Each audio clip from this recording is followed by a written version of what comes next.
La guerre soviéto-afghane a duré 9 ans et est considérée comme une partie majeure de la guerre froide globale entre les États-Unis et ses alliés et l'Union soviétique.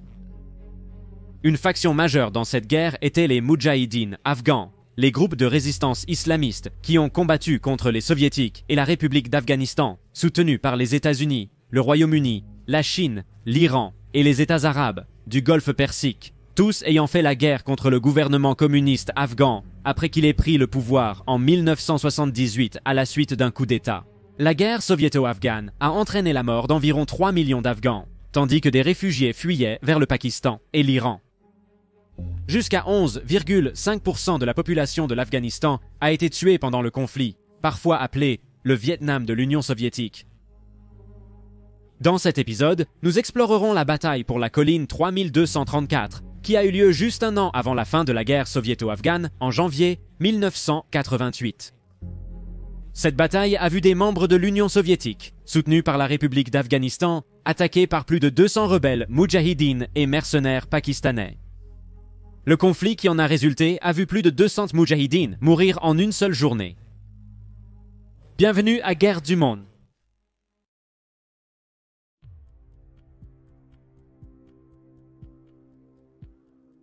Après le coup d'État de 1978, l'Afghanistan est entré dans un état de quasi-guerre civile. Le nouveau président du pays a été assassiné par un rival qui a pris sa direction. Par la suite, l'Union des républiques socialistes soviétiques s'est impliquée en déployant des soldats à Kaboul, tuant le nouveau président et nommant un loyaliste soviétique pour prendre le relais. En novembre 1987, la 40e armée soviétique a commencé l'opération Magistrale, une opération militaire conçue par les soviétiques et le président afghan Mohammad Najibullah pour reprendre le col de Satu Kandav aux Moudjahidines. Le col n'était qu'une des nombreuses anciennes routes de montagne qui avaient été prises par les forces rebelles pendant les années 80 et menaient à la ville de Khost, le long de la frontière pakistanaise. C'était la seule voie d'accès terrestre à la ville. Contrôlé par les Moudjahidines, il était inutilisable par le gouvernement ou les soviétiques, contraints d'apporter des fournitures par voie aérienne, une chose coûteuse et risquée, car les forces rebelles possédaient maintenant des armes capables d'abattre des hélicoptères et d'autres aéronefs.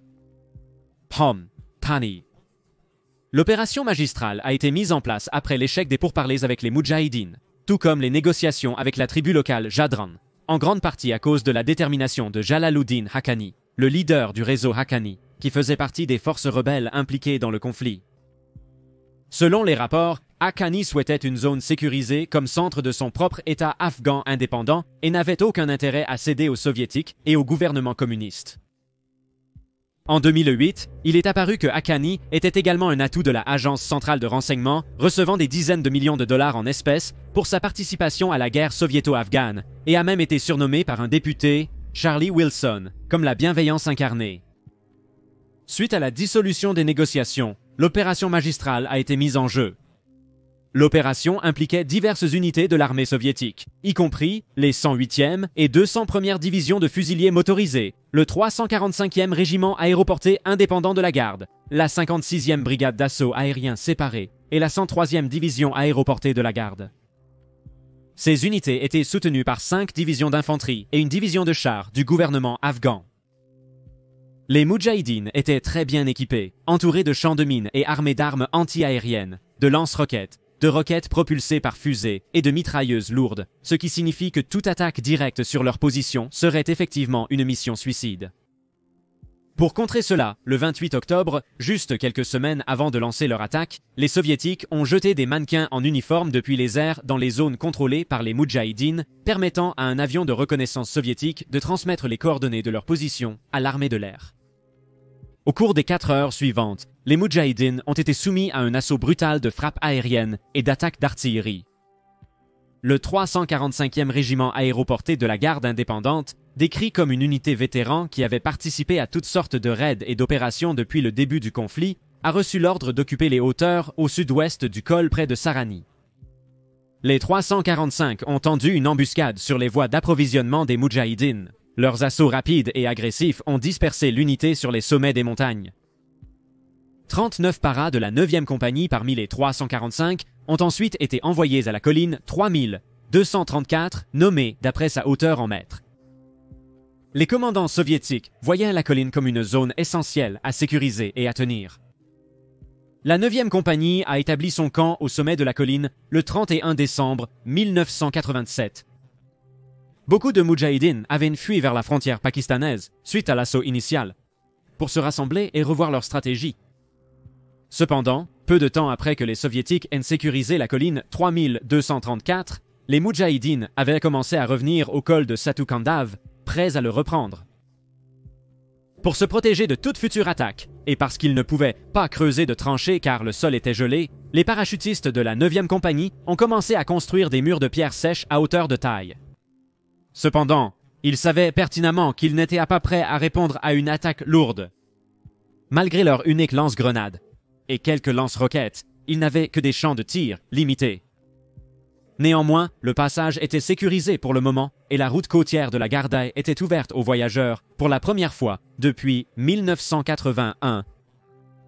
Dans les jours suivants, les parachutistes ont été la cible d'attaques de tireurs d'élite et de bombardements, sans que cela soit extrême ou particulièrement préoccupant. Mais ensuite, le 7 janvier 1988, vers 3h30 de l'après-midi, l'assaut s'est intensifié. Un barrage de tirs d'armes intenses a été envoyé en direction des Soviétiques, avec des centaines d'obus de mortier et de roquettes qui pleuvaient sur les parachutistes et leur camp, détruisant les murs de pierre sèche qu'ils venaient de construire une semaine plus tôt. Environ 250 Moudjahidines et des centaines de combattants des forces spéciales pakistanaises ont participé au siège contre les Soviétiques et les forces armées de la République démocratique d'Afghanistan, venant de 3 directions différentes. Les Moudjahidines ont réussi à passer d'un abri à l'autre, certains s'approchant à moins de 200 mètres de l'avant-poste avant d'être repérés. Le feu lourd des mitrailleuses des parachutistes a rapidement éliminé ce groupe particulier de forces rebelles, et peu de temps après, un membre de l'unité soviétique a contacté le quartier général et demandé de l'aide, qui leur a été donnée en termes de soutien d'artillerie, de munitions et de renforts. Finalement, des hélicoptères sont arrivés pour évacuer les soldats blessés.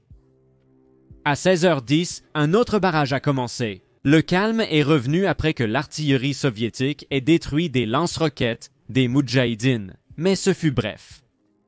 L'assaut est venu de 2 directions différentes et aurait été une attaque beaucoup mieux planifiée et coordonnée que d'habitude. Les Moudjahidines étaient équipés de talkies-walkies et ils ont attendu que les parachutistes se cachent pour avancer comme s'ils avaient une formation militaire. Ils ont lancé des grenades contre les murs de pierre sèche restants, entraînant des blessures chez plusieurs soldats soviétiques. Et avant longtemps, ils attaquaient la mitrailleuse lourde des soviétiques, qui était sans protection, et empêchaient les Moudjahidines d'avancer. Le mitrailleur a été stoppé par des éclats d'obus. La 3e attaque a eu lieu à 17h35. Les Moudjahidines ont surgi de 3 directions, libres de se déplacer après la neutralisation du mitrailleur. Bien que les Soviétiques aient répondu par des tirs d'artillerie, les forces rebelles étaient maintenant nettement plus proches qu'auparavant, ce qui rendait difficile leur attaque avec des armes lourdes. Les Moudjahidines ont demandé la reddition des Soviétiques, mais sans succès. Moins de 2 heures plus tard, à 19h10, les Soviétiques résistaient encore malgré leur manque de ressources. Ils faisaient tout pour repousser les rebelles, allant jusqu'au combat rapproché. Au fil de la nuit, les Soviétiques ont demandé des renforts, mais on leur a dit que c'était trop dangereux d'envoyer des hélicoptères. Finalement, une unité en aval dans la vallée a reçu l'ordre de leur officier d'apporter de l'aide. Cependant, ce n'était pas facile, vu la pente raide de la colline 3234 et le poids de leur équipement. Leur pas était lent et prudent. Pendant ce temps, les Soviétiques continuaient de riposter contre les Moudjahidines. 2h30 après que l'unité de secours a commencé son ascension de la colline 3234, elle avait atteint le sommet. L'unité a aidé leurs camarades à repousser les dernières attaques des Moudjahidines, qui n'ont jamais réussi à sécuriser le sommet de la colline, ni à forcer les Soviétiques à se rendre malgré leurs efforts. Des 39 parachutistes qui avaient établi leur camp sur la colline 3234, seuls 6 ont été tués au combat et 28 ont été blessés. En comparaison, le nombre exact de Moudjahidines tués dans le combat est incertain, mais les estimations sont autour de la marque de 200. Peu avant l'opération magistrale, les Soviétiques prévoyaient de retirer leurs troupes d'Afghanistan. Ils n'avaient visiblement pas prévu de rester longtemps, mais avaient offert de soutenir le gouvernement durant sa transition vers le communisme. Les Soviétiques cherchaient à écraser la rébellion jusqu'à ce que l'Afghanistan puisse assurer sa propre défense. Cependant, peu d'efforts ont été faits pour s'attaquer à la source du problème. Donc, les rebelles ont continué à émerger, peu importe combien de Moudjahidines étaient massacrés. L'Union soviétique a commencé à se retirer de l'Afghanistan entre mai 1988 et février 1989, ce qui signifierait finalement que la bataille pour la colline 3234 était totalement vaine. Bien que l'opération magistrale ait été considérée comme un succès, le col de Satukandav n'est pas resté ouvert longtemps. Juste quelques semaines après que les Soviétiques l'avaient sécurisé, ils ont retiré leurs forces et l'armée afghane a succombé aux attaques des Moudjahidines. Fin janvier 1988, juste quelques semaines après la bataille, les Moudjahidines avaient repris la zone.